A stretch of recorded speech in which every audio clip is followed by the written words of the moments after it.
حقائق جو رہ گئے تھے وہ میں آپ کے ساتھ شیئر کرنا چاہتا ہوں۔ وہ شیئر کرنے سے پہلے میں اپنی سیکیورٹی ایجنسیز کو، اپنی CTD کو بہت شاباشی دیتا ہوں کہ بلوچستان کو ایک بہت بڑی تباہی سے بچایا گیا ہے۔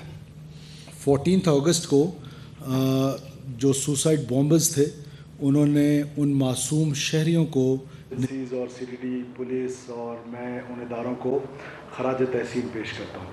اب میں آنا چاہتا ہوں کہ اس سے پہلے کہ میں اس تفصیل میں آؤں، میں ایک اسٹیٹمنٹ چلانا چاہتا ہوں جو میں چاہتا ہوں کہ آپ کے ٹی وی چینلز پہ بھی چلے، اس کے بعد پھر میں اس کی تفصیلات آپ کے ساتھ شیئر کروں۔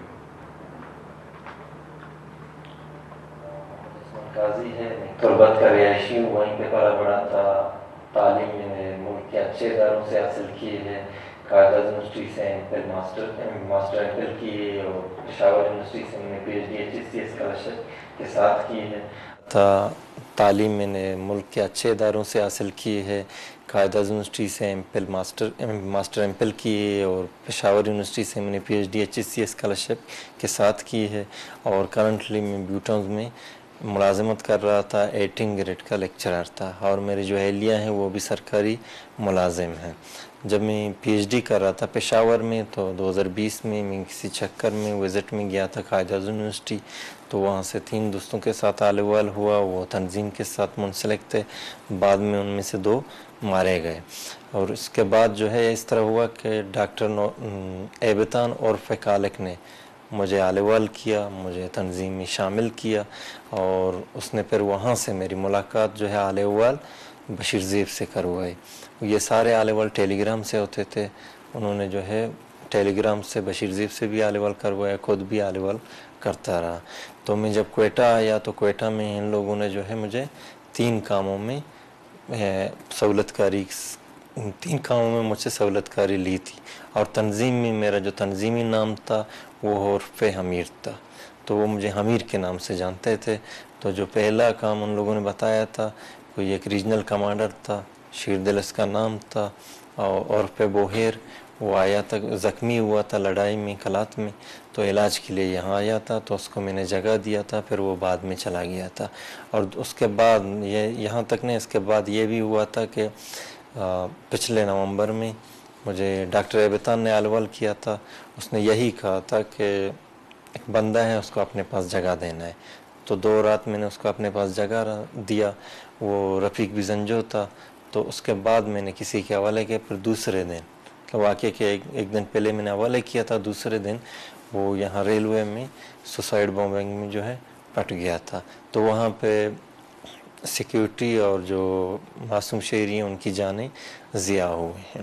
ریسنٹلی مجھے ایک ٹارگٹ ملا تھا ڈاکٹر ایبتان اور فکالک کی طرف سے، اور اس کا نام جو ہے نعمان اور فیرک تھا۔ وہ کچھ دن میرے پاس رہا، 7-8 دن میرے پاس رہا، اس کے بعد اس کو میں نے جمیل عرف نجیب کے حوالے کیا، اور وہ جو ہے 14 اگست کے کسی بھی ایونٹ میں اس کو یوز کرنے والے تھے۔ اب یہ کام میں نے کیے ہیں، اور اس کے علاوہ میں نے ایک پسٹل بھی لیا تھا، پسٹل میں نے ایک خاتون سنگت کے حوالے کیا تھا، اس نے جو ہے پھر ٹارگٹ جو اسکواڈ ہوتا ہے تنظیم کا اس کے حوالے کیا تھا، وہ وہاں پہ یوز ہوا تھا، جو سیکیورٹی فورسز ہیں یا کہ سرکاری ملازم ہیں ان کو ٹارگٹ کرنے میں استعمال ہوا تھا۔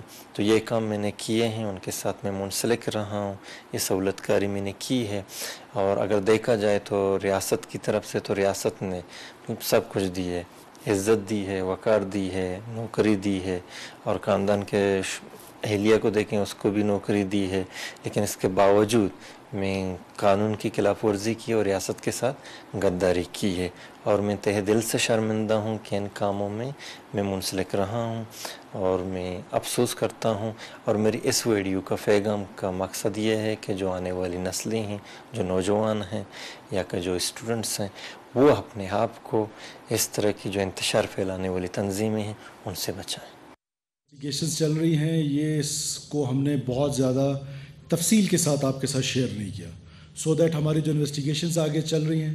اس سے پہلے جو خودکش حملہ ہوا تھا ریلوے اسٹیشن پہ، اس ریلوے اسٹیشن میں ہمارے تقریباً 32 کے قریب قیمتیں جانیں ضائع ہوئی تھیں، 50+ لوگ جو ہے وہ زخمی ہوئے تھے، جس میں 10 سویلین تھے، 2 شہید ہوئے تھے، باقی ہمارے سیکورٹی فورسز کے پرسنل تھے. یہ اس کو موٹر سائیکل پہ بٹھا کے ریلوے اسٹیشن کے قریب چھوڑ کے آیا ہے اور اس کے بعد ریلوے اسٹیشن سے کوئی 1 کلومیٹر کے فاصلے پہ کسی اور ہینڈلر کے حوالے کیے. تو اب میں آپ کو بتانا جو چاہتا ہوں وہ یہ ہے کہ پورے پاکستان میں ایک اس طرح کا مجھے محسوس ہوتا ہے کہ اکثر اس لڑائی کو کہ ڈپرائیوڈ ہیں جی بلوچستان کے لوگ. یہ کہاں سے ڈپرائیوڈ ہے؟ امیجن کریں کہ والدہ پینشنر ہیں، ابھی تک پینشن لے رہی ہیں، تو دیٹ مینس کہ وہ سرکاری ملازمہ تھی. ان کی جو اہلیہ ہیں وہ سرکاری ملازمہ ہیں، خود 18 گریڈ میں پاکستان کے اسکالرشپ پہ پڑھا ہے، اسکالرشپ پہ PhD کی ہے. بھائی جو ہے وہ ریکوٹک میں ملازم ہے. اس کا مطلب ہے کہ یہ تو کہیں سے ڈپرائیوڈ نہیں ہے. تو یہ جو ایک کہانی سنائی جاتی ہے پورے پاکستان میں، کل بھی میں نے اس کا شور و غل اسلام آباد کے کسی کو اس میں سنا APC میں، یہ سارا لیجیٹیمیٹ کرنے کی کوشش کی جا رہی ہے اس لڑائی کو جو پاکستان کے خلاف لڑی جا رہی ہے، تاکہ یہ لیجیٹیمیٹ ہو جائے کہ جی یہ تو رائٹس کی وار ہے یا اس کی ہے یا اس کی، لہٰذا یہ اس رائٹس سے کوئی تعلق نہیں ہے. اس کے علاوہ جو موصوف کا ایک سوسائڈ بومبر تھا، اس پر ہماری CTD گئی اور CTD نے جا کر اس کو دبوچا، لیکن وہاں پر اہل محلہ نے ریزسٹ کیا. دس از اگین اے پارٹ کہ آپ کو اس پہ سوسائٹی کو میں آپ کے توسط سے بلوچستان کے لوگوں کو بتانا چاہتا ہوں. ان سب پر ہم نے FIR کیا، every one of them is arrested. But please آپ ان لوگوں سے دور رہیں. اگر آپ ان لوگوں کے قریب رہیں گے تو آپ کو سہولت کار ٹریٹ کیا جائے گا. وہ خود کش حملہ آور تھا جو پکڑا گیا اور پکڑ کے پھر محلے نے ریزسٹ کر کے، بیکاز آپ اس طرح کے آپریشنز جو ہیں وہ سیویز میں ہی کرنے جا رہے ہوتے ہیں. سیکورٹی ایجنسیز جو ہیں وہ سیویز میں اس طرح کر رہی ہوتی ہے اور بیک اپ پہ فورس ہوتی ہے. فورس کے آنے سے پہلے انہوں نے اس کو چھڑوا کے اور موٹر سائیکل پہ بٹھا کے بھگا دیا. سو یہ بلوچستان کے لوگوں کو اب یہ سوچنا چاہیے کہ سوسائٹی کے اندر، اور پھر میں پیرنٹس سے یہ کہتا ہوں کہ آپ اپنے بچوں پہ نظر رکھیں کہ آپ کے بچے کیا کام کرنے جا رہے ہیں اور انہوں نے کیا کام، کس طرف ان کا فوکس ہے. تو یہ وہ چیزیں ہیں جو آپ کے ساتھ شیئر کرنا ضروری تھی. اس کے علاوہ ڈاکٹر قاضی جو ہے، ڈاکٹر محمد عثمان قاضی جس کا نام ہے، یہ BLA کے جو مجید بریگیڈ ہے وہ 3-4 ٹیئرز میں کام کرتا ہے. ایک اس کا لوئسٹ ٹیئر ہے جو فٹ سولجر ہے، وہ بیچارہ ان پڑھ ہے، اس کو بہکاوے میں لایا گیا ہے سوشل میڈیا کے ذریعے، ڈفرینٹ ٹولز کے ذریعے، پروپیگنڈا ٹولز کے ذریعے. اس کو جا کر وہ خودکش حملہ آور بھی بناتے ہیں اور پھر ساتھ سیکورٹی فورسز کے ہاتھوں بھی اس کی کمپنسیشن وہ کلیکٹ کرتے ہیں ہاسٹائل ایجنسی سے. اور اگر وہ جا کے کسی کو مارتا ہے، سیکورٹی فورسز کو مارتا ہے، عام بلوچوں کو مارتا ہے، پنجابیوں کو مارتا ہے، ٹیچرز کو، ڈاکٹرز کو، اس کے بھی پیسے ملتے ہیں. ایک تو وہ ٹیئر ہے. دوسری ٹیئر جو ہے وہ پھر اس کے بعد جو شہروں کے اندر جو اربن ٹارگٹ کلنگز کر رہے ہیں، جس کا ذکر کر رہا ہے، وہ خواتین کو استعمال کر رہے ہیں کہ وہ خواتین کو پسٹل مہیا کرتا تھا، وہ خاتون ٹارگٹ کلنگز کرتی تھیں اور پھر ٹارگٹ کلنگز کرنے کے بعد وہ پسٹل دوبارہ جا کے اس کے پاس جمع ہوتا تھا. جو تھرڈ ٹیئر ہے، جو ٹاپ موسٹ ٹیئر ہے، وہ یہ ہے، اس کو سوفسٹیکیٹڈ ٹیئر بولتے ہیں. اور یہ پہلی دفعہ سیکورٹی فورسز کو اتنی بڑی کامیابی ملی ہے کہ مجید بریگیڈ کا جو یہ سوفسٹیکیٹڈ ٹیئر کا لیڈر تھا وہ یہ قاضی عثمان تھا جو پکڑا گیا ہے. اور اس سے ہمیں بہت ساری آگے لیڈز ملنی ہیں. ہماری انویسٹیگیشنز ابھی چل رہی ہیں اور انشاءاللہ تعالیٰ جیسے جیسے یہ آگے لیڈز ہمیں ملتی جائیں گی تو ہم آپ کے ساتھ اس کو شیئر کرتے رہیں گے کہ کس طریقے سے، کس انداز سے پروپیگنڈا ٹولز کے ذریعے. اب آپ اندازہ کریں، یہ پاکستان اسٹڈیز میں PhD کی ہوئی ہے، اس نے پاکستان اسٹڈیز کا پروفیسر ہے. بظاہر کیا ہے؟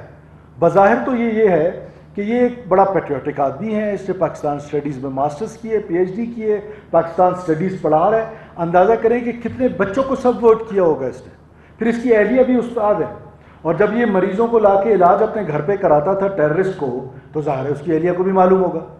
جو میں اپنے گھر میں کام کرتا ہوں، کیا میری اہلیہ کو اس کا علم نہیں؟